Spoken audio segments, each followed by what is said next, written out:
सारे खानदान को जब उतार रहे थे तो लोग कह रहे थे कि भैया तुम्हें यहीं पर मार दिया जाएगा, क्योंकि वो पाकिस्तान का हिस्सा था लाहौर, कि आप सबको यहीं काट दिया जाएगा, बैठ जाओ जैसे हो चले जाओ, माताजी चली गई तो क्या तुम लोग बच जाओगे। तो तय किया गया कि नहीं, हमको हिंदुस्तान जाना है। 14 अगस्त 1947 को ये हो गया कि बंटवारा भारत का होने वाला है। परदादा और उनका परिवार वो पाकिस्तान में जा रहा था। आप लोग वहाँ से आए तो आप बिल्कुल एम्प्टी हैंड आए थे कि सिर्फ पीपे में चावल भर के ला पाए कि भाई अगर 2-3 दिन कुछ नहीं भी मिलेगा तो उस चावल के दम पर अपना जीवन यापन कर लेंगे।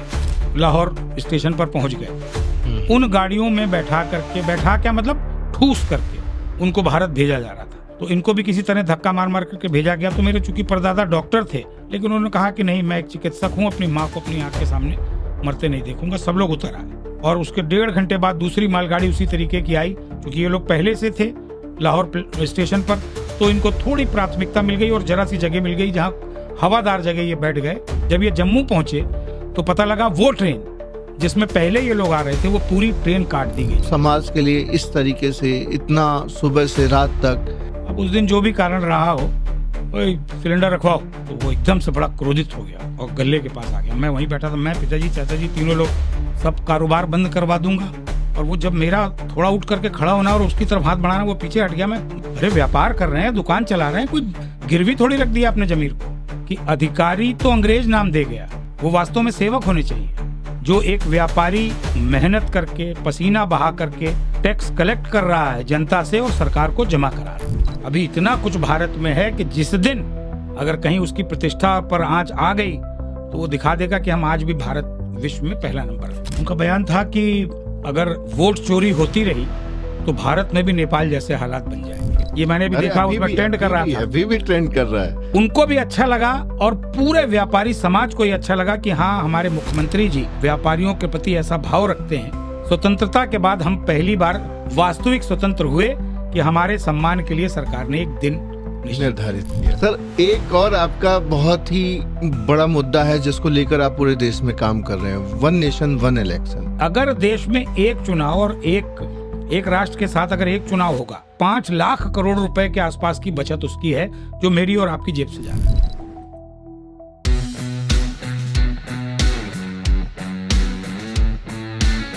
नमस्कार, मैं पुष्कर मिश्रा आज आपके बीच में स्वागत करने जा रहा हूं संदीप बंसल सर का। संदीप बंसल सर बहुत ही प्रखर राजनेता, समाज सेवी और अखिल भारतीय व्यापार मंडल के राष्ट्रीय अध्यक्ष हैं। उत्तर प्रदेश सरकार में 3 बार मंत्री रहे और बड़े बड़े राजनेताओं जैसे अटल बिहारी वाजपेयी जी, कलराज मिश्र जी, राजनाथ सिंह जी और योगी आदित्यनाथ जी के सानिध्य में और उनके साथ में कंधे से कंधा मिला के काम करने वाले बहुत ही प्रखर और इंस्पायरिंग, डैशिंग और मैं कह सकता हूं कि पूरी एनर्जी के साथ में कार्य करने वाले संदीप बंसल साहब का मैं स्वागत करना चाहता हूं। आपका सर बहुत बहुत स्वागत है पुष्कर मिश्रा शो में। नमस्कार बंसल सर, मैं आपको अपने बीच में पाके आज बहुत ही गर्वान्वित महसूस कर रहा हूं, क्योंकि मैं भी एक व्यवसायी हूं और बहुत कम उम्र से मैंने व्यवसाय स्टार्ट किया था। तो आज जो व्यवसायियों के मसीहा कहे जाते हैं संदीप बंसल सर आज हमारे बीच में हैं। मैं बहुत आपका स्वागत करता हूं और धन्यवाद कहता हूं कि आपने अपना इतना बिजी शेड्यूल में समय निकाल के हमारे लिए आए। बंसल सर, हम लोग बातचीत का सिलसिला शुरू करें उससे पहले मैं पूछना चाहूँगा आपसे कि संदीप बंसल को आप किस तरीके से डिफाइन करना चाहेंगे, क्योंकि मैं संदीप बंसल का शायद मैंने अधूरा परिचय दिया। मैं संतुष्ट नहीं हूँ मेरे परिचय से, क्योंकि आपकी जो क्षमताएं हैं, ख्याति है और जो समर्पण है समाज के लिए, देश के लिए, व्यापारियों के लिए, वो अद्वितीय है। तो मैं चाहता हूँ कि संदीप बंसल को किस तरीके से आप डिफाइन करते हैं, प्लीज आप बताएं। धन्यवाद पुष्कर जी। मुझे लगता है ये मेरा सौभाग्य है कि मैं आपके साथ बैठा हूं। संदीप बंसल एक सामान्य से भी सामान्य व्यक्ति है, लेकिन मुझे ऐसा कभी कभी लगता है कि ईश्वर ने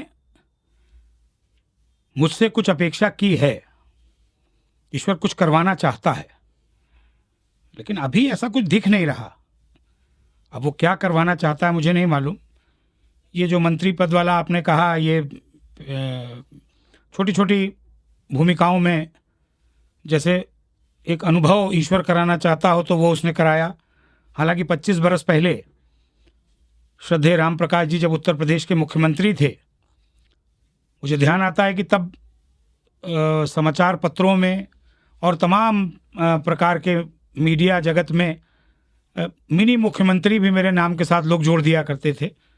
लेकिन तब भी मेरी भूमिका कोई ऐसी नहीं थी कि मैं वास्तव में कोई मिनी मुख्यमंत्री की उसको अदा कर रहा हूँ। और आज भी मुझे लगता है कि मैंने अभी कुछ किया नहीं। अब मुझे लगता है कि कर सकता हूँ। थोड़ा सा जो जीवन का अनुभव प्राप्त किया है, उस अनुभव के आधार पर लगता है कि अब कुछ कर सकते हैं।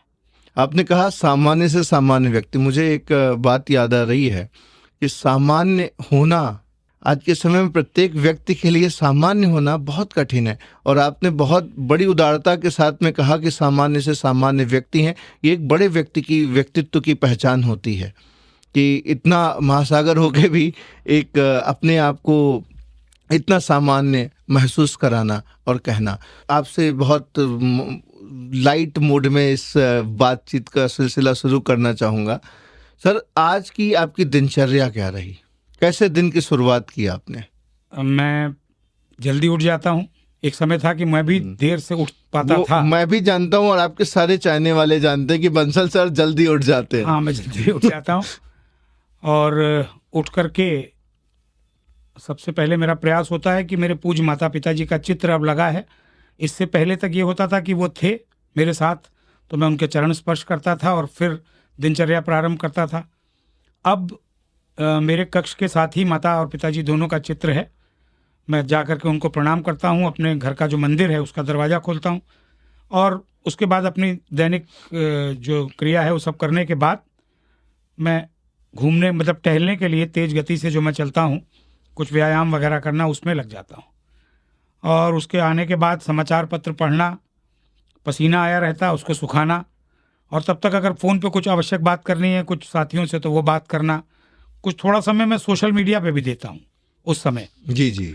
और जिनके जन्मदिन हैं, अब अगर कोई बहुत ऐसा लगा कि उसको फ़ोन से कहना चाहिए तो फ़ोन से कह देता हूँ, अन्यथा मैसेज के द्वारा। बिल्कुल। मेरा प्रयास रहता है कि प्रतिदिन जो मेरे फेसबुक के मित्र हैं उन सबको संदेश मैं स्वयं भेज दूं, और मैं भेजने का प्रयास करता हूं अगर मैं बहुत व्यस्त नहीं रहता। तो इस तरह से दिनचर्या चलती है। फिर कुछ मिलने जुलने वाले स्वाभाविक रूप से आना शुरू कर देते हैं, उनसे मिलना जुलना, बात करना, नहाना धोना, तैयार होना, उसके बाद अपनी। आप सर स्वास्थ्य को बहुत प्रमुखता के साथ में लोगों के साथ चर्चा करते हैं कि स्वास्थ्य के लेकर मैं आपके वीडियोस देखता हूं, जब आप वॉक कर रहे होते हैं तो सारे लोगों को आप प्रेरित करते हैं, उठो, व्यायाम करो और एक्सरसाइज करो। देखिए, सत्यता यही है मिश्रा जी कि सबसे बड़ी पूंजी ना हीरे, ना जवाहरात, ना सोना, ना चांदी, ना प्रॉपर्टी, ना गाड़ियां, कुछ नहीं है। अगर स्वास्थ्य हमारे पास है, अच्छा स्वास्थ्य, तो हम सबसे ज़्यादा मूल्यवान हैं और सबसे ज़्यादा धनी हैं।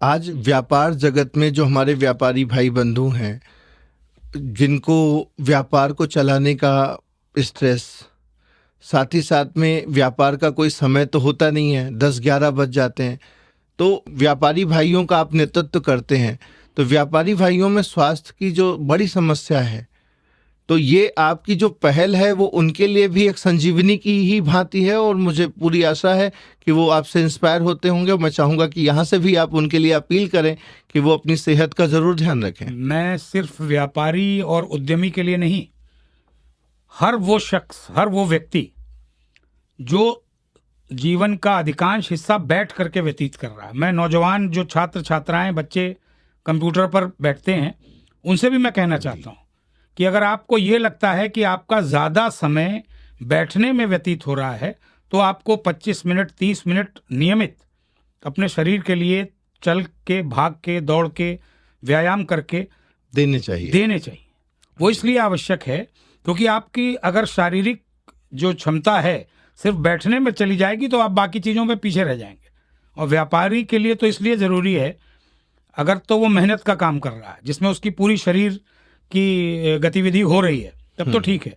अगर वो सिर्फ गल्ले पर बैठ करके या तो नोट गिन रहा है या लिखा पढ़ी कर रहा है, तो फिर उसको 100% अतिरिक्त समय निकालकर और अपने जीवन और अपने शरीर के लिए निकालने पड़ेंगे। मैं इसको इससे जोड़ता हूँ, अभी एक बड़ी जो त्रासदी हमारे विश्व में और हमारे भारत में भी सभी जगह आई, कोरोना की।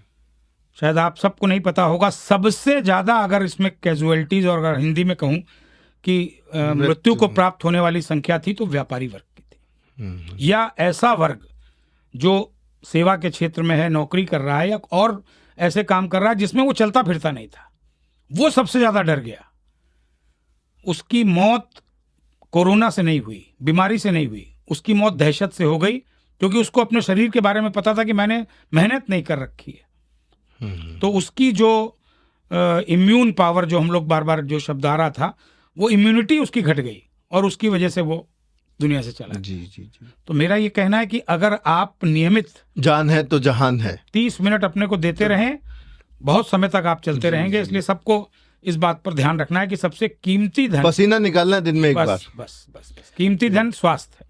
एक सर, आपने एक बड़ी अच्छी बात की, वो भी बहुत सारे लोगों के लिए प्रेरणा का स्रोत हो सकती है कि आप आपके माता पिता के पैर छूते थे और अभी भी उनको जब सुबह उठ के प्रणाम करते हैं, और आपके फोरफादर स्वतंत्रता संग्राम में भी रहे और आप लोग तीसरी जनरेशन है राष्ट्रीय स्वयंसेवक संघ में। कुछ उनके साथ की कुछ यादें आप शेयर करना चाहेंगे, पिताजी के साथ में, आपके बाबा जी के साथ में?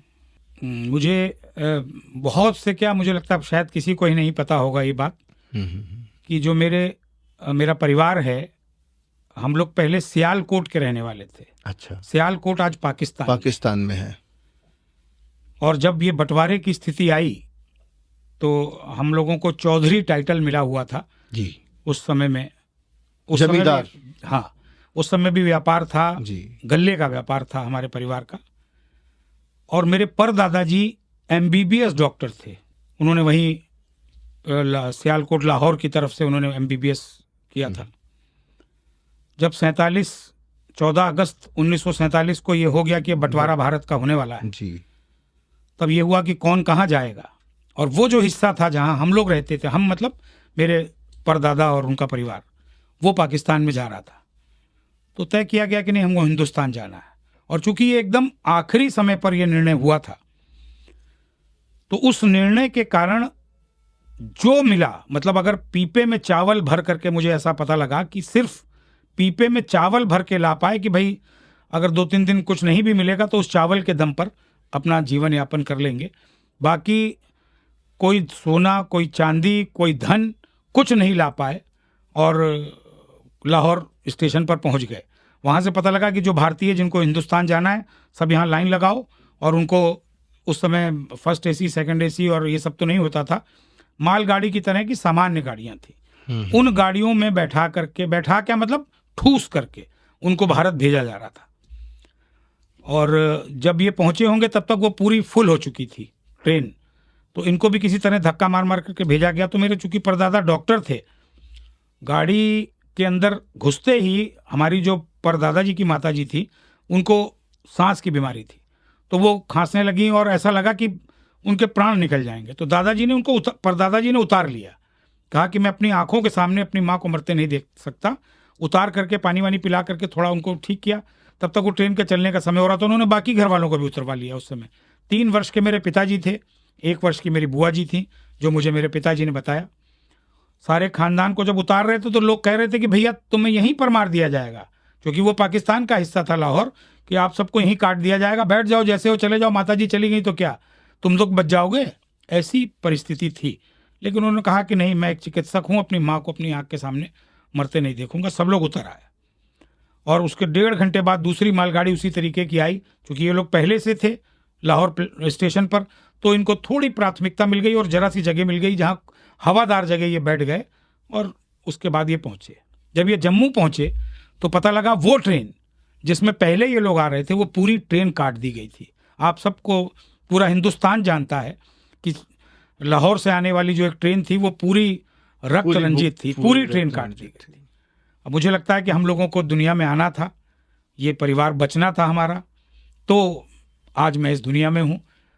वो ट्रेन बदलने का निर्णय परदादी जी ने, कि जो स्वास्थ्य खराब होना, और परदादा जी की माता जी का, और उनका डॉक्टर होना शायद वो बचा गया, नहीं तो हम लोग इस दुनिया में ना आते। तो तब से ये जुड़ाव राष्ट्रीय स्वयंसेवक संघ से, उससे भी पहले से आज़ादी के समय से चल रहा था। उस वहाँ पर चल रहा था पहले पंजाब, जो आज पाकिस्तान में चला गया, और उसके बाद जब हम लोग भारत की तरफ हमारे परिवार आ गया तो ये कुंडरी रकाबगंज में तब हम लोग रहते थे शुरू में 1957-58 तो में। जब आप भारत, आप लोग, आपके जब पिताजी 3 वर्ष के थे, 3 वर्ष के थे। तो जब आप लोग वहां से आए तो आप बिल्कुल एम्प्टी हैंड आए थे, कुछ भी बिल्कुल नहीं था? बिल्कुल खाली। वो तो बाद में वो कुछ पैसे जो गिनती हो रही थी कि कितने कितने पैसे मिलने हैं, बहुत थोड़े थोड़े पैसे उस समय जो मिले, उन पैसों से शायद वो जो हमारी उस समय हमारी पिताजी की बुआ थी, उनकी 2-3 की शादियां जैसे तैसे हो पाई, वो भी थोड़े थोड़े पैसों से। मतलब कोई उसमें जगह नहीं मिली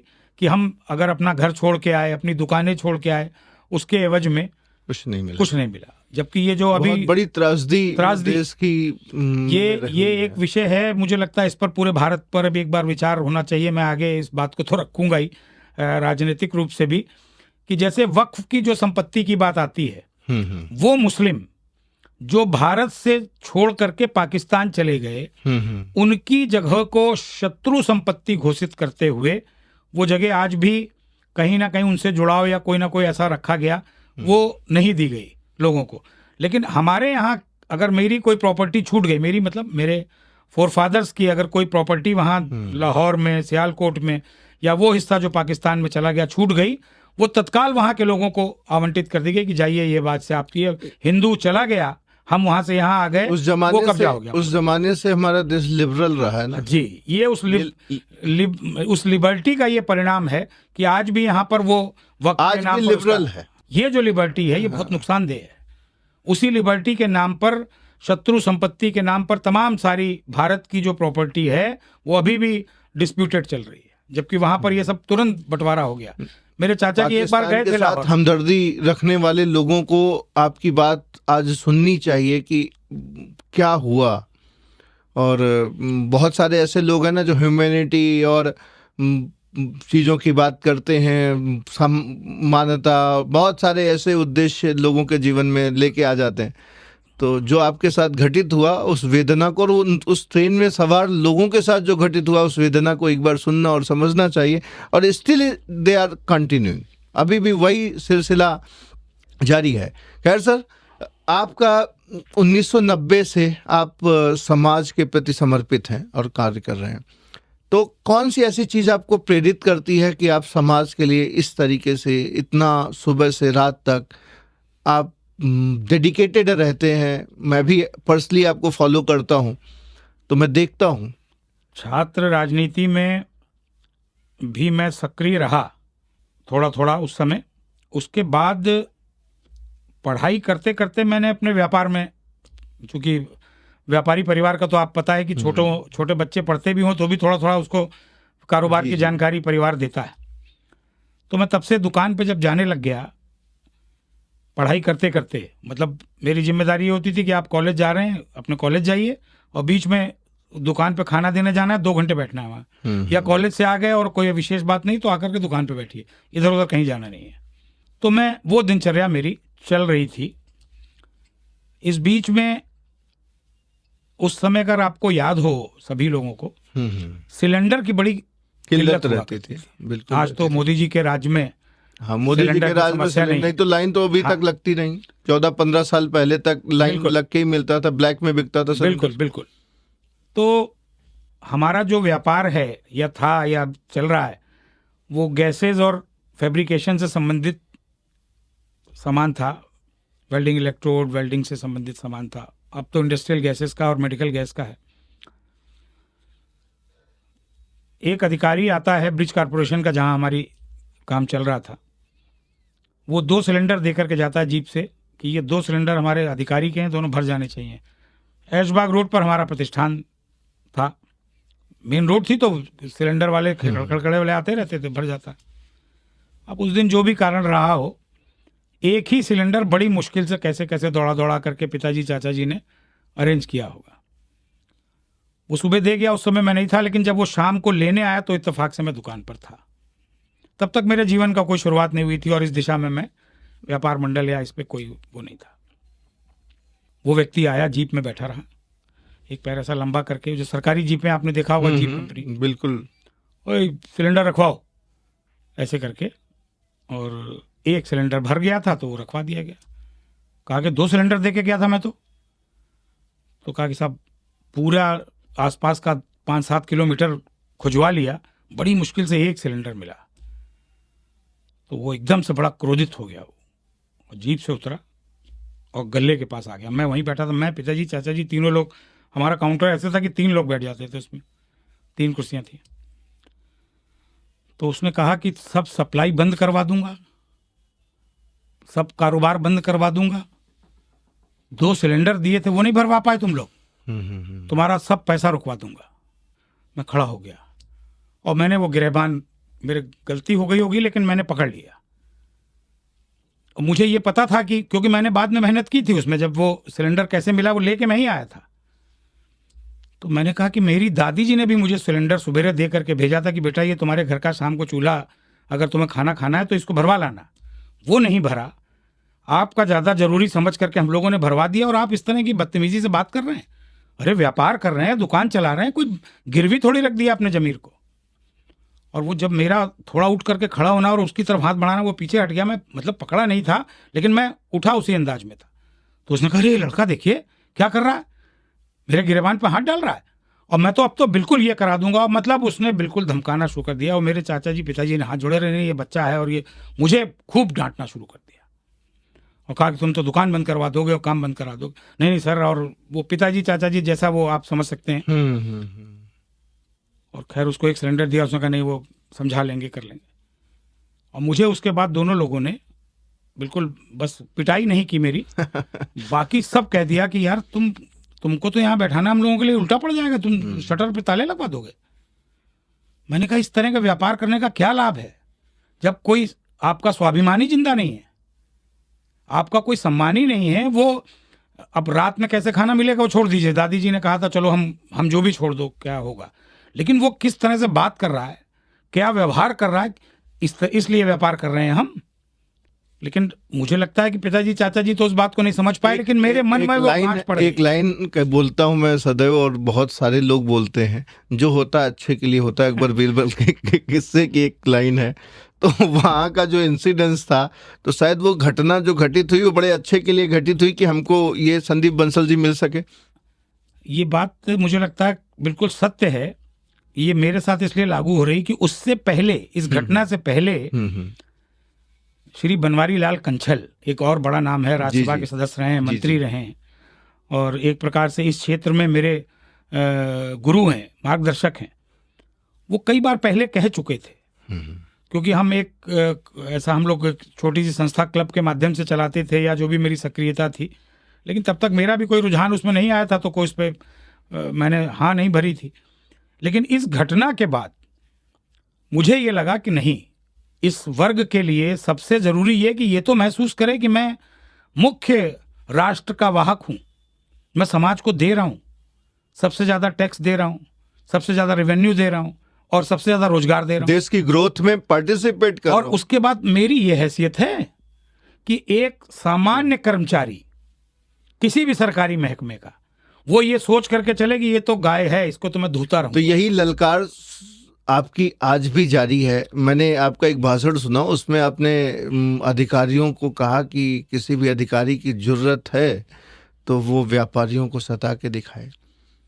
हाँ, मुझे लगता है कि आज नहीं, जब तक मेरी सांस चलेगी, मेरा भाव यही रहेगा कि अधिकारी तो अंग्रेज नाम दे गया, अधिकारी तो नाम होना ही नहीं चाहिए, वो वास्तव में सेवक होने चाहिए, जिनको आज हम अधिकारी कह रहे हैं। मैं आज भी ये मानता हूं कि तराजू का जो पलड़ा है, उस पलड़े पर अगर एक तरफ एक आईएएस वर्ग का व्यक्ति है, उससे ज्यादा महत्वपूर्ण एक व्यापारी व्यक्ति है। आईएएस को तनख्वाह मिल रही है, वो तनख्वाह जो एक व्यापारी मेहनत करके, पसीना बहा करके टैक्स कलेक्ट कर रहा है जनता से और सरकार को जमा करा रहा है, और उस टैक्स में उसको तनख्वाह दे रहा है। आज भी व्यापारियों को, मैं आपको हाल की ही घटना बताऊं, महज विद इन अ वीक की घटना है। आशियाना में कोई नगर निगम का अधिकारी रहा, ऑफिसर जो भी रहा, उसने किसी दुकान पे, इन लोगों की आदत ही होती मुफ्तखोरी की कि सब कुछ फ्री में चाहिए, तो नगर निगम से है, तो उन्होंने किसी दुकानदार से बदसलूकी हुई, वाद विवाद हुआ। तो उस दुकानदार के अंदर भी संदीप बंसल की आत्मा आ गई होगी। तो कुछ वाद विवाद हुआ। जी। उस अधिकारी ने जितनी भी सड़क के किनारे की गुमटियां, चाय की दुकानें, जो भी था, सबको नगर निगम के ट्रक में भरवा के भिगवा दिया। ये आज मतलब आप भी अभी अगर आशियाना थाने वाली लेन में अगर आप जाओगे, आप आज भी देखोगे बेचारे पूरा दुकान, फुटपाथ सब साफ हो गया। तो ये अधिकारियों का जो दबदबा है या उनको जो रसूख है, उनकी जो कुर्सी का उनको अहंकार है, वो आज भी जारी है। परिवर्तन तो देखिए आया है, लेकिन कहीं कम कहीं ज्यादा। अब इसको मैं इससे जोड़ूंगा कि जहां पर व्यापारी संगठित है 100%, अगर कोई बाजार है, कहीं पर व्यापारियों की संख्या ठीक ठाक है, वहां पर वो संगठित हैं, उन्होंने एक संगठन बना रखा है। छोटे व्यापारी का कौन मसीहा? नहीं, आपने पहले ही शुरू में मुझे कहा था मसीहा शब्द तो बहुत बड़ी चीज होती है। मसीहा मतलब तो बड़ा व्यक्ति, बहुत बड़ा। जी जी। मैं तो सामान्य व्यक्ति हूँ। मैंने बताया कि संगठन का मतलब होता है जो समूह है उसको जोड़ना। संदीप बंसल तो 5 फुट 7 इंच के हैं, 70-72 किलो अगर मेरा वजन है, मुझसे बहुत ताकतवर लोग हैं। कोई क्षमता नहीं व्यक्ति की, उसकी ताकत होती है उसका संगठन। और मुझे ऐसा लगता है कि जहां पर व्यापारी संगठित है, कोई उसका बाल बाका नहीं कर सकता। मैं आपसे अनुरोध करूंगा कि आशियाना क्षेत्र का आप एक विजिट बन गया है संगठन आशियाना में। जी जी। अभी ताजा ही ताजा बना, अब दोबारा उसकी पुनरावृत्ति नहीं हो पाएगी जो आप कह रहे हैं। मैंने आपको कहते हुए सुना कि भारत को अमेरिका की जरूरत नहीं है, अमेरिका को भारत की जरूरत है। तो ये कैसे उद्गार इस प्रखरता के साथ में आप अपने व्यक्त करते हैं? जब हम और आप दोनों कभी इतिहास देखेंगे भारत का, तो ये पाएंगे कि भारत सोने की चिड़िया था जी। भारत विश्व गुरु था जी। हालांकि मैं ये बात गर्व से कह सकता हूं कि मोदी जी के नेतृत्व में हम बढ़ रहे हैं, उस दिशा में तेजी से बढ़ रहे हैं।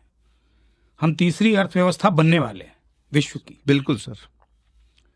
लेकिन मैं फिर कहना चाहता हूं, जितना लक्ष्य मोदी जी ने दिया है, हम उससे कहीं पहले भारत को पहले नंबर पर ले जा सकते हैं। और अगर वो कोई कर सकता है तो देश का उद्यमी और व्यापारी। बिल्कुल सर। मुझे लगता है कि यही बात जो आपने शुरू में कही ना कि कुछ कर सकता है, मतलब जो मेरा ये भगवान ने जन्म दिया है, कुछ ना कुछ ऐसा जल्दी हो सकता है। अब क्या होगा, तो ऐसे में मुझे लगता है कि ट्रंप जैसा व्यक्ति इस भारत को ललकार रहा है।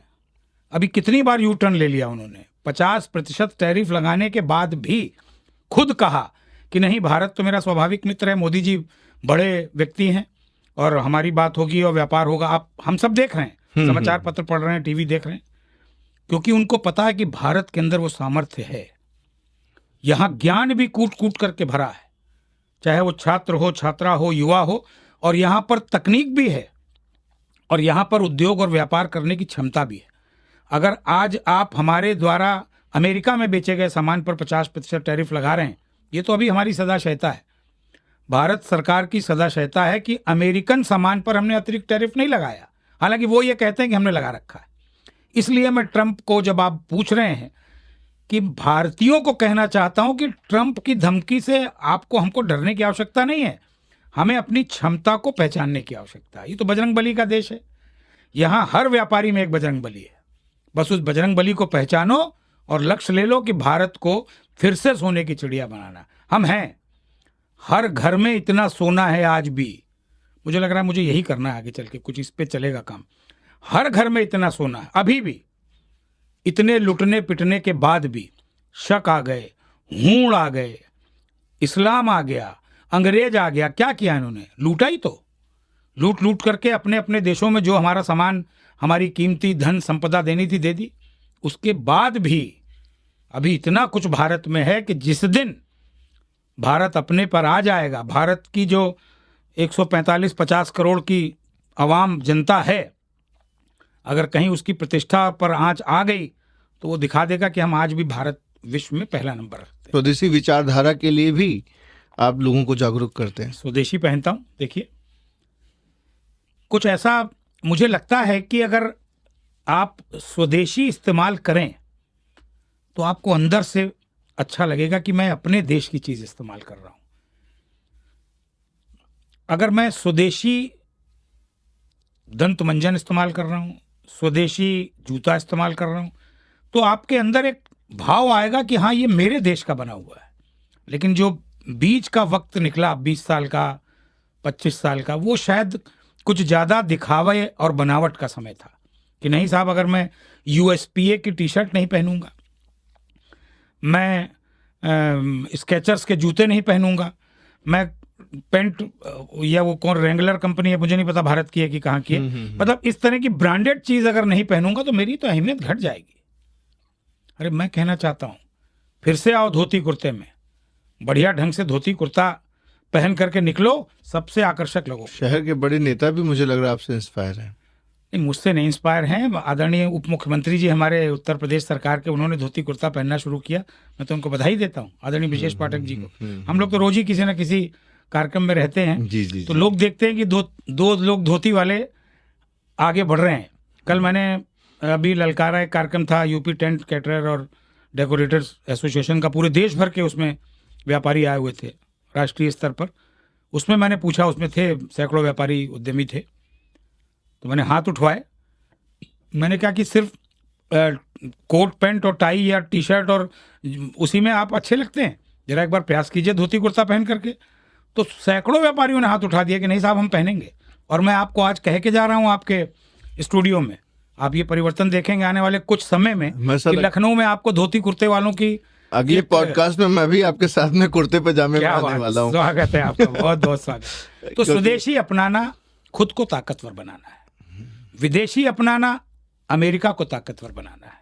निर्णय हमारा है, वो हृदय नहीं वो पत्थर है जिसमें स्वदेश का प्यार। बिल्कुल, ये बात खाली कहावत में नहीं है, हाँ। ये चरितार्थ होनी चाहिए। हमें स्वदेशी भाषा पे गर्व होना चाहिए, हमें स्वदेशी पहनावे पे गर्व होना चाहिए। मैं एक छोटा सा उदाहरण देता हूँ। अभी जी सर, मुझे लगता है 6 महीने हुए होंगे, एक फैशन से संबंधित कंपनी, उन्होंने मुझे बुला लिया और अपने कार्यक्रम में जब मेरी बोलने की बारी आई, 1000 लोग थे उस कार्यक्रम में, बच्चे लड़के लड़कियां दोनों थे। उससे पहले उन्होंने एक फिल्म चलाई थी कि फैशन में कहाँ है भारत। उसमें पेरिस से लेकर के और तमाम देशों की जिक्र आ गया और 10 देश उन्होंने दिखा दिए, 5-6 मिनट में सब दिखा दिया, यहाँ ये चल रहा है, यहाँ ये चल रहा है। कहा कि देखिए भारत कहीं नहीं है, हम उसमें, उन्होंने कहा कि हम भारत को लाना चाहते हैं, इसलिए हमारी फैशन कंपनी आप सीखें करें, और सब उसमें आगे आए। तो मैंने बस उनसे यही कहा, मैंने कहा फैशन में आप सबसे आगे इसलिए नहीं हो पा रहे क्योंकि आप नकल कर रहे हैं। हम आज भी अगर पैंट कमीज पहन रहे हैं, कोट पैंट टाई लगा रहे हैं, तो हम अंग्रेज की, अमेरिकन्स की नकल कर रहे हैं। लेकिन मैंने कहा कि अगर आप अपने फैशन को साड़ी में, महिला साड़ी में, पुरुष धोती कुर्ता, कुर्ता पजामा, या जो हमारा वास्तविक पहनावा है, उसको आप क्यों नहीं आगे बढ़ा रहे हैं? देखिए आप विश्व में नंबर 1 होंगे, अभी हैं, पहले ही अपने आप में नंबर 1 हो गए आप, क्योंकि वो भारतीय पहनावा है। लेकिन आप उसको महत्व कहाँ दे रहे हैं?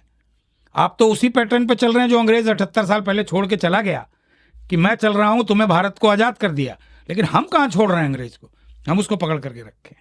तो ये है स्वदेशी। जब तक हम नहीं महसूस करेंगे कि हमारी संस्कृति, हमारा पहनावा, हमारा खान पान, हमारा जो सांस्कृतिक विरासत है वो सबसे महत्वपूर्ण है, तब तक हम उसको वापस नहीं ला पाएंगे जो हम चाहते हैं। तो इस पर उन्होंने कहा कि सर हम 100% आपसे सहमत हैं, और अगली बार जब हम मिलेंगे तो आपको नजर आएगा कि भारतीय परिधान और भारतीय फैशन सबसे आगे होगा। लेकिन अभी तो जो युवा है भारत का, जी जी, वो कई बार जैसे परिधान में, मंदिर में लिखा है कि भारतीय परिधान में मंदिर में प्रवेश करें, या हाफ पैंट पहन के मंदिर में प्रवेश ना करें, इस पे आपत्ति जाहिर कर देता है कि उसकी अभिव्यक्ति की आज़ादी खंडित होने लग जाती है। ये परिवर्तन की वजह क्या मानते हैं आप?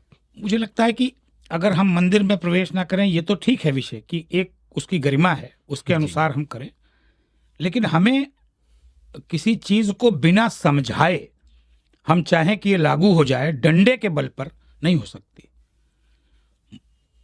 युवा को बात समझ में आनी चाहिए।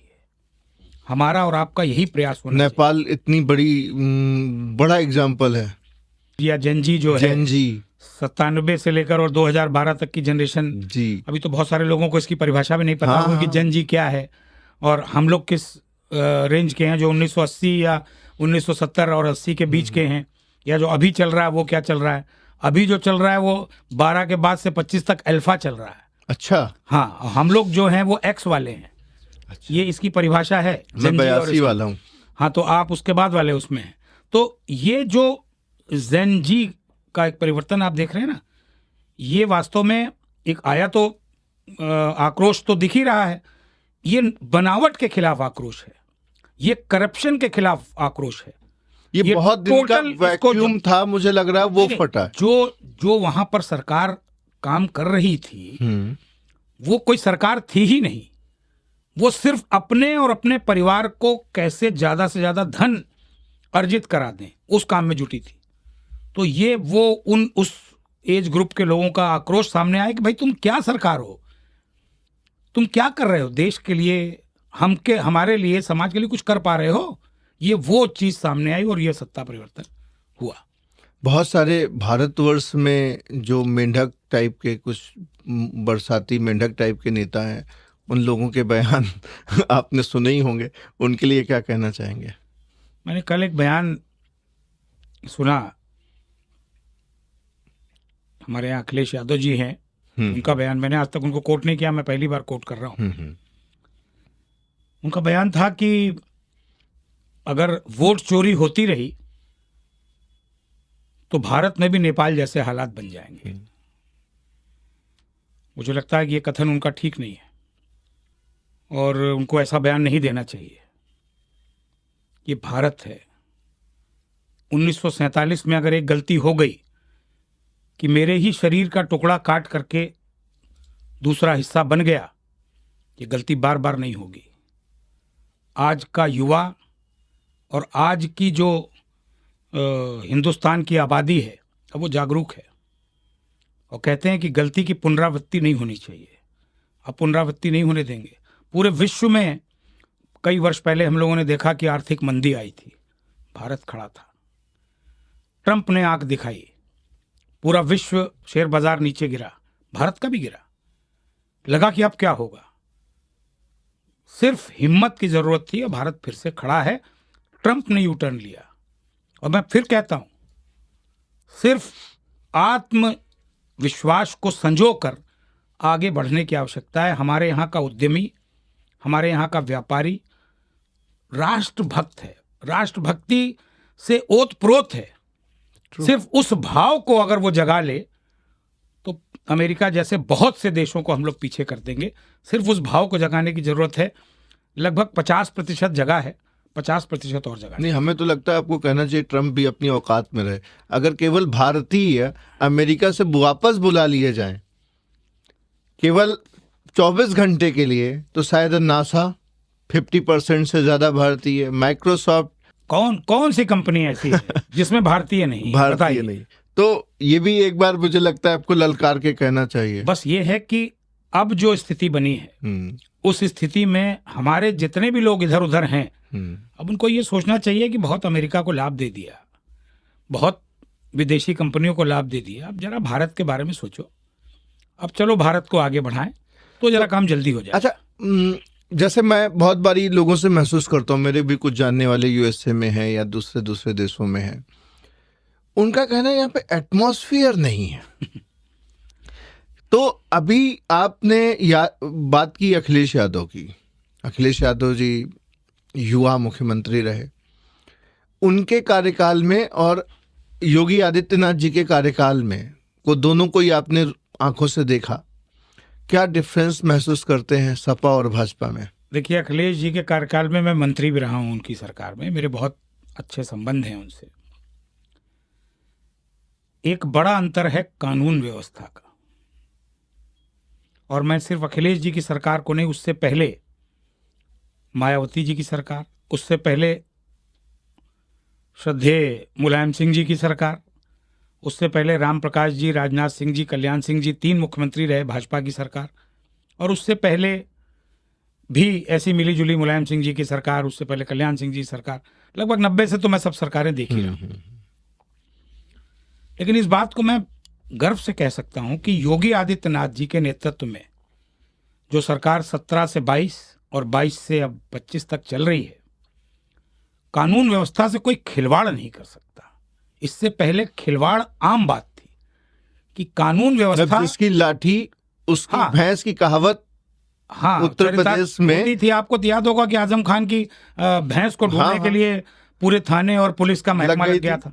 तो आज की जो परिस्थिति है इस मामले में, चाहे वो सामान्य व्यक्ति हो, उद्यमी हो, व्यापारी हो, या नौकरी पेशा हो, या किसी भी अन्य वर्ग का व्यक्ति हो, वो इस बात को खुले हृदय से स्वीकार करता है कि कानून व्यवस्था के मामले में कोई हाथ में खिलवाड़, मतलब वो खिलौना लेकर के कानून व्यवस्था को खेल नहीं सकता। पार्शियलिटी नहीं है, बिल्कुल। और वो जो कहावत है जिसकी लाठी उसकी भैंस का जैसा, खत्म हो गया सिलसिला। आपने एक अभी बीच में बात बोली थी, सारे व्यापारी जो हैं वो हनुमान है, जागृत कराना। तो मैंने देखा कि आपने हनुमान जी का गदा भी योगी आदित्यनाथ जी को दिया जी। तो इसको देने का कारण क्या? हनुमान जी की शक्ति योगी जी को याद दिलानी थी क्या? ये बात आपने बड़ी अच्छी पूछी। मुझे लग रहा है आज तक ये विषय आया ही नहीं कहीं चर्चा में। सन 2002 से जी हम लोग निरंतर ये प्रयास कर रहे थे, विशेष रूप से उत्तर प्रदेश में। हमारे देश में 5 सितंबर अभी शिक्षक दिवस हो के चुका। 1 मई पूरे देश में श्रमिकों के लिए होता है श्रमिक दिवस। और हमको ये लगता था, चूंकि मैं राम प्रकाश जी का शिष्य हूं जो उत्तर प्रदेश के मुख्यमंत्री रहे 1999-2000 में 11 महीने के आसपास, कुछ उनकी प्रेरणा से ऐसा मन में भाव आया, या हो सकता उन्होंने कहा हो, वो शब्द नहीं ध्यान है, लेकिन उन्हीं की प्रेरणा थी, उन्होंने ही कहा होगा कि जिस तरह शिक्षक दिवस है, मजदूर दिवस है, क्यों नहीं इस देश को जो सर्वाधिक राजस्व दे रहा है, सर्वाधिक रोजगार दे रहा है, उसके लिए एक दिवस होना चाहिए। जी। तो हम लोगों ने 2001 से या 2 से अपने संगठन के स्थापना दिवस 3 सितंबर को व्यापारी दिवस के रूप में मनाना शुरू कर दिया। और उस व्यापारी दिवस पे हम सिर्फ व्यापारी को सम्मानित नहीं करते थे, कलाकार को, चिकित्सक को, वकील को, मीडिया से जुड़े लोगों, अलग अलग वर्गों को हम लोगों ने सम्मानित करना शुरू कर दिया। लेकिन वो पूरे उत्तर प्रदेश में और देश के अन्य अन्य राज्यों में जहां हम लोग काम कर रहे थे, सब जगह मनाना शुरू किया। फिर तत्कालीन जो सरकार रही उससे मांग की कि शिक्षक और बाल दिवस की तरह, शिक्षक और मजदूर दिवस की तरह आप एक व्यापारी दिवस घोषित करें और इसमें जिलाधिकारी के माध्यम से अच्छा काम करने वाले और अच्छा रेवेन्यू देने वाले व्यापारियों को सम्मानित करें। मैंने आपको सरकारें गिना दी, मुलायम सिंह जी की सरकार, मायावती की सरकार, अखिलेश जी की सरकार, तमाम 15 साल, 16 साल, 18 साल इन तरह निकल गए, वो सरकार मिली नहीं कि जो वो घोषित करे। योगी जी की सरकार आने पर इस पर विचार प्रारंभ हुआ। कई बार योगी जी के साथ बैठना हुआ, कई चरणों में बैठना हुआ। आदरणीय वित्त मंत्री उत्तर प्रदेश के सुरेश खन्ना जी और पूज्य योगी आदित्यनाथ जी के साथ हम लोग बैठे, चर्चा हुई। एक गर्व की अनुभूति तब होती है जब जो आप मांग रहे हो या जो आपको लगता हो कि वो आपके लिए ठीक है, उसको सरकार और मुख्यमंत्री भी माने। तो 2022 में जब सरकार दोबारा बन करके आई योगी आदित्यनाथ जी के नेतृत्व में, तब उन्होंने सहमति दी कि मुझको लगता है कि ऐसा हो सकता है। फिर थोड़ा तिथि को लेकर के बात चली और 23 में उन्होंने उसकी घोषणा की कि आज से उत्तर प्रदेश में व्यापारी दिवस मनाया जाए 3 सितंबर। वही मैंने कहा, तिथि की बात थी। 3 सितंबर हमारा स्थापना दिवस था जी। भामा शाह जी की जयंती, जो पूरे भारत के लिए गर्व का विषय है, उस जयंती को व्यापारी कल्याण दिवस के रूप में, व्यापारी दिवस के रूप में घोषित किया गया। 24 में पूरे प्रदेश में सभी जनपदों में उसको आयोजन हुआ। हजारों व्यापारियों को अलग अलग जनपदों में सब में सम्मानित किया गया। और 25 में, जिसमें जहां से आपने प्रश्न किया गदा वाला, 25 में स्वयं माननीय मुख्यमंत्री जी ने लोक भवन में हम लोगों को बुलाया, अपने साथ मंच पे बैठा करके, और उसका लाइव टेलीकास्ट, उस कार्यक्रम का हर जनपद में स्क्रीनिंग करा करके कि ये लखनऊ का कार्यक्रम है और वहां के व्यापारियों को उस पर सम्मानित कराया। तो जो व्यापारी की शक्ति थी, वो तो शक्तिशाली हैं ही योगी आदित्यनाथ जी, लेकिन व्यापारियों ने शक्ति स्वरूप कि ये बजरंग बली स्वरूप व्यापारी आपके साथ है, वो गदा उनको वहाँ पर भेंट की। और मुझे बड़ी प्रसन्नता है कि जब वो गदा उनको मिली तो जिस स्वरूप में उन्होंने उस गदा को घुमाया वो भी बड़ा चर्चा का विषय है। वो लाखों करोड़ों लोगों तक वो पहुंचा, ये मैंने भी देखा, उसमें ट्रेंड कर रहा था, अभी भी ट्रेंड कर रहा है। उनको भी अच्छा लगा और पूरे व्यापारी समाज को ये अच्छा लगा कि हाँ, हमारे मुख्यमंत्री जी व्यापारियों के प्रति ऐसा भाव रखते हैं। और आज नहीं, वर्षों से, जब वो गोरखपुर में सांसद के रूप में थे तब भी किसी व्यापारी का कोई विषय उनके पास आ जाए, उस समय तो तमाम और विरोधी सरकारों में मतलब ऐसी सरकारें थी कि बिल्कुल वातावरण दूसरे तरीके का था, लेकिन तब भी योगी जी मदद करते थे। और आज भी पूरी शक्ति के साथ अगर कहीं कोई बात आती है तो वो व्यापारियों के लिए खड़े थे। ये स्वतंत्रता के 78 सालों के बाद व्यापारी के लिए बहुत बड़ी उपलब्धि है और हमारी आने वाली पीढ़ी याद करेगी इस बात को कि हाँ, स्वतंत्रता के बाद हम पहली बार वास्तविक स्वतंत्र हुए कि हमारे सम्मान के लिए सरकार ने एक दिन निर्धारित किया। अब इसको राष्ट्रीय व्यापारी दिवस बनाना ये भी हम लोगों की जिम्मेदारी है। बिल्कुल। और अब यही प्रयास मोदी जी के मुख से हो, मतलब हम लोग प्रयास करें और मोदी जी के द्वारा देश में राष्ट्रीय व्यापारी दिवस घोषित हो, ये हम लोगों का अगला प्रयास। उनके लिए सर हम लोग धनुष बाण लेके चलेंगे। हाँ बिल्कुल चलेंगे, बहुत अच्छा। सर एक और आपका बहुत ही बड़ा मुद्दा है जिसको लेकर आप पूरे देश में काम कर रहे हैं, वन नेशन वन इलेक्शन। तो ये भी एक आपके बड़े टारगेट, जैसे आपने कहा कि ना अभी हमने कुछ किया ही कहाँ है, कुछ बड़ा करना चाहते हैं, तो ये एक बहुत बड़ा काम हो सकता है। इसके लिए आप समर्पित भाव से लगे हुए हैं। इसकी योजना, इसके बारे में जो आपका विजन है, थोड़ा सा एक्सप्लेन करेंगे? ये विषय इतना गंभीर है कि इसके बारे में लोगों को जानकारी नहीं है। 1966 से पहले हमारे देश में एक राष्ट्र एक चुनाव ही था। विधानसभा लोकसभा के चुनाव एक साथ होते थे। लेकिन मैं कहूँगा कि जो सरकारें रहीं, विशेष रूप से कांग्रेस की सरकार थी, इतनी जल्दी जल्दी सरकारें गिराई गईं उस समय में, या कुछ ऐसी परिस्थितिवश खुद गिर गई होंगी कि वो लोकसभा और विधानसभा अलग अलग हो गया, और तब से वो ट्रेंड ऐसे ही चल रहा है। अगर आज ये निर्णय हो जाए, जो कि व्यापारी वर्ग इसको वर्षों से चाहता है, क्यों?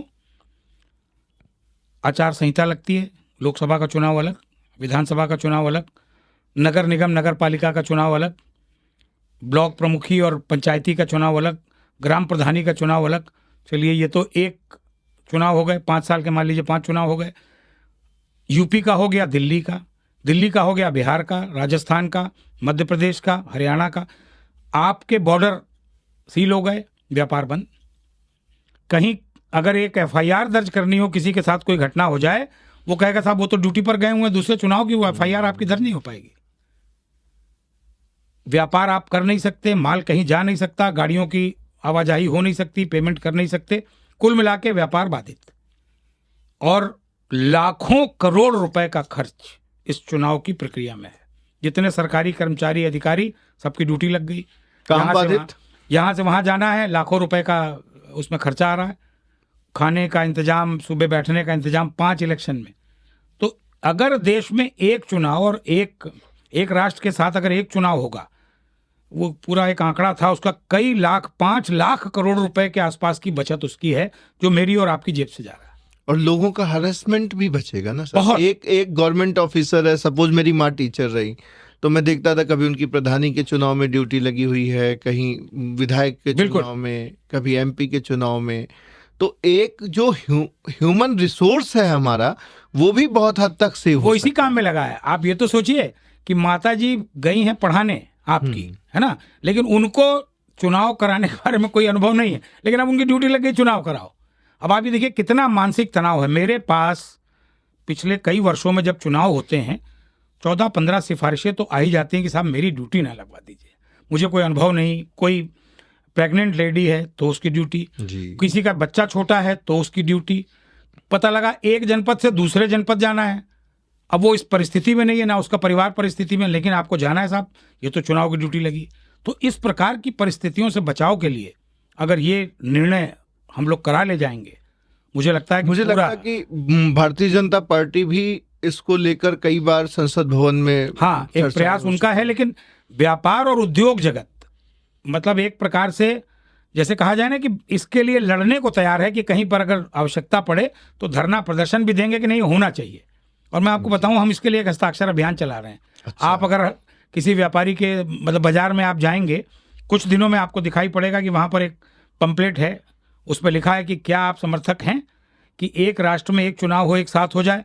आपका नाम और नंबर उसमें लिख करके हम लोग एक हस्ताक्षर अभियान पूरे देश से चला के, और उम्मीद कर रहे हैं कि लाखों करोड़ों हस्ताक्षर युक्त वो पत्र राष्ट्रपति जी को देंगे कि अब इसको आप लागू करा दीजिए। इसको एक जन आंदोलन का रूप देना चाहते हैं। बहुत अच्छी सोच है और ये ऐसा होने से हमारे देश का बहुत बड़ा फायदा हो सकता है। सर, व्यापारियों के लिए बेसिक क्या चैलेंजेस हैं? जैसे आज के समय में ये देखा जाता है ना कि लोग व्यापार करने से कतराते हैं कि नहीं सब बंधा टका मिले, एक जॉब मिल जाए। जैसे जब मैं बिजनेस में आया तो मेरी माँ कहती थी क्यों मारे मारे घूमते हो, कुछ ऐसा करो कि कुछ बंधा टका मिले। तो फियर है एक बिजनेस करने में, क्योंकि अलग अलग वेरियस डिपार्टमेंट्स हैं, सेल टैक्स अलग है, लेबर अलग है, ESI PF वाला डिपार्टमेंट अलग है, FSSI वाला फूड वाला डिपार्टमेंट अलग है, और लॉट्स ऑफ LDA अलग है, नगर निगम अलग है। बिल्कुल तो ठीक कह रहे हैं। एक व्यापारी को बहुत सारे लोगों के साथ में डील करना पड़ता है। तो ऐसी परिस्थिति में लोग व्यापार के लिए घबराते हैं। तो ईज ऑफ बिजनेस जो कैसे पॉसिबल हो सकता है? देखिए, ये स्थिति जो आप बता रहे हैं ये थी। आप तो एक टीचर के पुत्र हैं, मतलब आप तो एक शिक्षिका के पुत्र हैं, इसलिए वो तो ये कहेंगी सामान्य बात है। कोई शिक्षिका ये नहीं चाहेगी, या कोई जो सर्विस में है या सेवा क्षेत्र में है सरकारी, वो कभी नहीं चाहेगा कि उसका पुत्र या पुत्री वो व्यापार या किसी अन्य दिशा में जाए। उसकी प्राथमिकता होगी कि मैं अपने बच्चे या बच्ची को सेवा क्षेत्र में रखूं। नौकरियां सीमित हैं और प्रदेश की सरकार योगी जी की, केंद्र की सरकार मोदी जी की खुले हृदय से स्वागत कर रही है। आइए, व्यापार कीजिए, उद्योग लगाइए, और जो विषय अभी आपने लिए कि ये समस्याएं आती थीं, अब नहीं आती। मुझे बताइए, देश के यशस्वी रक्षा मंत्री हमारे सांसद हैं श्री राजनाथ सिंह जी, दर्जनों मामले, दर्जनों को छोड़ मैं कह रहा हूं 50 सैकड़ों मामले ऐसे रहे होंगे। अगर सराफा व्यापारी की समस्या है, हमारे लखनऊ के निशातगंज के व्यापारियों की समस्या थी, और भी किसी भी व्यवसाय की कोई समस्या, उन तक लेकर के पहुंच गए, भारत सरकार तक पहुंच गई बात, उसका निस्तारण हो गया। और ईज ऑफ डूइंग बिजनेस आज की तारीख में सिंगल विंडो सिस्टम है। लाखों लोग हैं, अगर एक आधा कोई होगा तो मैं नहीं कह सकता, लेकिन आज कोई भी युवा अगर नया उद्योग लगाना चाहता है, नया व्यापार करना चाहता है, सरकार की तरफ से इतनी योजनाएं, युवा मुख्यमंत्री योजना है, मुख्यमंत्री युवा उद्यमी योजना है, प्रधानमंत्री रोजगार योजना है, तमाम योजनाओं में 1 लाख से लेकर के और करोड़ों रुपए तक सरकार की तरफ से मिलने के आप तैयार हों, अच्छा प्रोजेक्ट हो, सरकार की सहायता से आप उद्योग लगाइए। वो विषय खत्म कि सरकारी नौकरी के पीछे भागना था। अब तो नौकरी देने वाले बनो भाई। प्रधानमंत्री जी कहते हैं, मुख्यमंत्री जी कहते हैं, नौकरी लो नहीं, नौकरी दो। और खास तौर पे आप देख रहे हैं GST।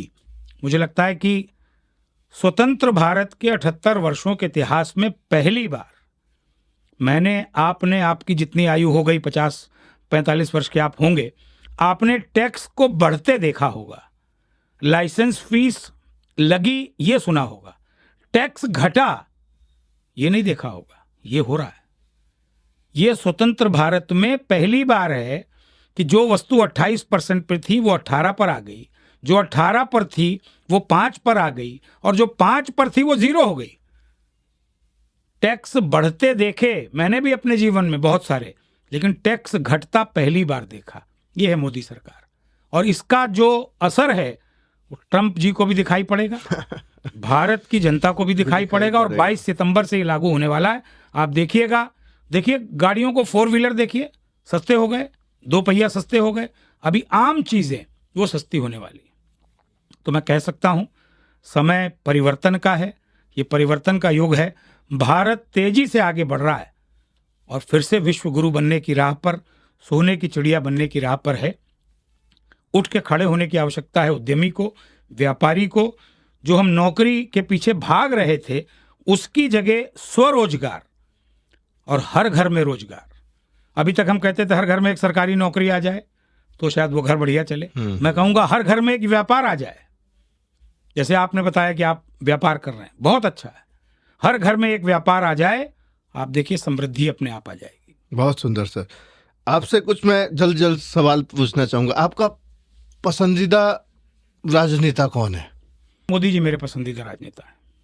क्या खासियत मोदी जी की आपको पसंद है? उनका विजन, उनका संघर्ष जो हम सब देख रहे हैं, और बड़े निर्णय लेने की क्षमता। ऐसा कौन व्यक्ति है जो आपको प्रभावित करता है? मुझे जो राष्ट्रीय स्वयंसेवक संघ के सरसंघ चालक जी हैं, पूज्य मोहन भागवत जी, वो मुझे बहुत प्रभावित करते हैं। उनके द्वारा जो बात कही जाती है वो बड़े गहरे तक चली जाती है। अच्छा। तो ऐसा लगता है कि इस तरह का नेतृत्व अगर 1947 में रहा होता हमारे पास, तो पूरा भारत, बांग्लादेश, पाकिस्तान, वो भी एकजुट रहता। और ये जो परिस्थिति हमारे देश में बन रही है, बंटवारे के बाद भी, एक हिस्सा देने के बाद भी, वो स्थिति न बनती। ग्रेट। आपकी पसंदीदा पुस्तक कौन है? जयशंकर प्रसाद जी की आंसू। गाना भी सर आप गाते हैं, सिंगर कौन पसंद है आपको? नहीं, आपने जो पूछा मैं बता दूं कि ये भी आनुवांशिक है। मेरे पूज्य परदादा जी, दादाजी, पिताजी, मैं, मेरा पुत्र भी। तो ये एक ऐसा गुण कह लें आप कि अगर गाते हैं तो लगता है कि सुर में गा रहे हैं। कोई 2 लाइनें सर सुना सकते हैं? नहीं, मैं सुनाता रहता हूँ बीच बीच में, कभी कभी भजन या कोई ऐसा वो। अपने व्यापारी भाइयों के लिए 2 पंक्तियां मैं सुना सकता हूँ। और हाँ सुनाइए। ये सिर्फ व्यापारियों के लिए नहीं है, ये हर व्यक्ति के लिए है जी जी। जो जीवन में कुछ करना चाहता है। और मेरी बड़ी प्रिय पंक्तियां, अक्सर आप देखते होंगे मैं कहता रहता हूं इनको, और सबके लिए है ये कि मंजिल उन्हीं को मिलती है, मंजिल उन्हीं को मिलती है जिनके सपनों में जान होती है। सपना तो देखो, सोचो तो बड़ा सोचो। मंजिल उन्हीं को मिलती है जिनके सपनों में जान होती है, और सिर्फ पंख काफी नहीं होते उड़ने के लिए, हौसलों से उड़ान होती है, हौसलों से उड़ान होती है। Superb sir. ये जो हौसला रखेगा, सफलता भी मिलेगी। देर सवेर चलता रहता है, लेकिन मिलेगी, ये निश्चित है। युवा व्यापारियों को अगर आपको एक लाइन में एक मैसेज देना हो, क्या देना चाहेंगे? युवा व्यापारी को भ्रष्टाचार की तरफ मुंह नहीं करना चाहिए। देश बदल रहा है और हम वाहक हैं उसको बड़े बदलाव के। आज की जो पीढ़ी है, अगर आप चाह लें कि मुझे बिना पैसा दिए काम कराना है, मेरा काम ठीक है, मैं पैसा नहीं दूंगा, तो कोई अधिकारी इतनी हिम्मत नहीं रखता आपके ऊपर दबाव डाल सके, आपको मजबूरी में पैसा देना पड़े। आज की परिस्थिति ऐसी नहीं है। जहां आपको लगे थोड़ा सा संगठन का सहयोग लीजिए, थोड़ा सा संगठन के पास आइए, सरकार के पास आइए, बिना रिश्वत दिए, बिना भ्रष्टाचार में लिप्त हुए व्यापार करना शुरू कीजिए। आपका व्यापार दिन दूनी रात चौगुनी तरक्की करेगा। यही मेरा युवा व्यापारियों और उद्यमियों के लिए संदेश है। एक शब्द में अगर व्यापारी वर्ग को आपको मैसेज देना हो तो क्या वो शब्द हो सकता है? हर व्यापारी के अंदर एक हनुमान है, बजरंग बली हैं। आपको आवश्यकता उसको पहचानने की है, उसको पहचानिए और जुट जाइए। हनुमान जी के साथ भी ये था कि उनको अपनी शक्ति का स्वयं नहीं पता था। उनको बार बार स्मरण कराया जाता था कि तुम हनुमान हो, तुम लंका पहुंच करके सीता जी का पता लगा सकते हो। वो बैठे हैं सामान्य, उनका अच्छा मैं, अरे मैं कहाँ। लेकिन जब उनको बताया गया तब वो वहां पहुंचे भी, सीता माता का पता भी लगाया, और फिर उनको कुरेदा कि नहीं तुम कुछ नहीं कर पाओगे। वही हनुमान जी थे। दुर्भाग्यपूर्ण तरीके से जैसे उनकी पूंछ में आग लगाई गई और अपनी लंका खुद ही जला ली लोगों ने। तो ये प्रमाण है, वही हाल व्यापारी का है कि अपने अंदर के बजरंग बली को पहचानो और देश को फिर से सोने की चिड़िया और विश्व गुरु बनाओ। तुम ही बना सकते हो। आपकी 3 जनरेशन व्यापार में रही। आपका व्यापार का सबसे बड़ा सबक क्या है? सही ढंग से अगर हम व्यापार कर रहे हैं तो हमसे ज्यादा अच्छा कोई नहीं है। लेकिन अगर हम गलत ढंग से व्यापार कर रहे हैं तो वो ना तो पैसा आपके काम आएगा, ना परिवार के काम आएगा, ना आपके स्वास्थ्य के काम आएगा। गलत ढंग का पैसा आपको बीमारी देगा, आपके पैसे को बीमारी पर खर्च कराएगा, और अच्छे ढंग से आया पैसा आपको सुकून की नींद देगा, संतोष देगा। लास्ट सवाल आपसे मैं आज का पूछ रहा हूँ। आपने जिनको सबसे कुशल राजनेता के तौर पे रिकॉग्नाइज किया, आदरणीय मोदी जी, अगर उनसे आपको 5 मिनट मिलने का मौका मिले तो आप किन किन विषयों पे उनसे बात करना चाहेंगे? मैं उनसे कहूँगा कि एक बार अपने देश के उद्यमी व्यापारी को पुचकार दीजिए। जो आप चाहते हैं देश उससे और 3-4 गुना जल्दी विकसित हो जाएगा। बस एक बार, चूंकि वो खुद एक परिवार तो नहीं, मतलब व्यापार किया है उन्होंने, चाय बेची, व्यापारिक राज्य से। हाँ, मतलब व्यापारिक राज्य तो ठीक है, लेकिन उन्होंने खुद भी व्यापार किया। चाय बेचना एक व्यापार था, और उसके बाद भी जिस समुदाय से वो आते हैं वो भी कहीं ना कहीं व्यापारी समुदाय है, तो वो जानते हैं। लेकिन अभी भी मुझे लगता है कि जितना खुले हृदय से उनके मन में ये भाव आ जाना चाहिए कि यही है, कृषक अगर देश का अन्नदाता है तो व्यापारी उद्यमी इस देश का भाग्य विधाता है, जानते हैं। बस एक बार और उसको अच्छे रूप में लेने की आवश्यकता है। जैसा उन्होंने 15 अगस्त को स्वतंत्रता दिवस वाले दिन कहा कि आप आइए, आप अपनी बात बताइए क्या चाहिए, और उसी के बाद ये जीएसटी रिफॉर्म है। मुझे लगता है वो समय आ रहा है, बहुत तेजी से आ रहा है, और मोदी जी के ही नेतृत्व में हम उन सारे ऊंचाइयों को प्राप्त कर लेंगे जो इस देश को चाहिए। अंतिम संदेश जो आप देना चाहते हो? मेरा अंतिम संदेश बार बार यही होगा कि इस देश का जो छात्र छात्राएं हैं जो पढ़ रहे हैं, वो सिर्फ सरकारी नौकरी का सपना लेकर के ना चलें। वो देश में बड़े उद्यमी बनेंगे, बड़े बड़े शोरूम खोलेंगे और पूरे विश्व में छा जाएंगे। ये सपना लेकर के चलें, हम बहुत आगे जाने वाले हैं। धन्यवाद सर, आपका बहुत बहुत मैं आभारी हूं कि आपने अपने व्यस्ततम समय से समय निकाला और आज इस पॉडकास्ट के लिए हमारे निमंत्रण को आपने स्वीकार किया। मुझे उम्मीद है कि आपके विचारों से पूरे देश में व्यापार जगत में एक लहर दौड़ेगी उत्साह की, और देश का जो व्यापारी वर्ग है वो निश्चित रूप से अपनी शक्ति पहचानेगा और इस देश को आगे बढ़ाने में, भारत को नंबर 1 अर्थव्यवस्था बनाने में अपना सहयोग देगा। बहुत बहुत धन्यवाद sir, thank you so much. बहुत बहुत धन्यवाद। मुझे आशा है कि फिर आपसे जल्द बातचीत करने का अवसर मिलेगा। जरूर। Thank you sir.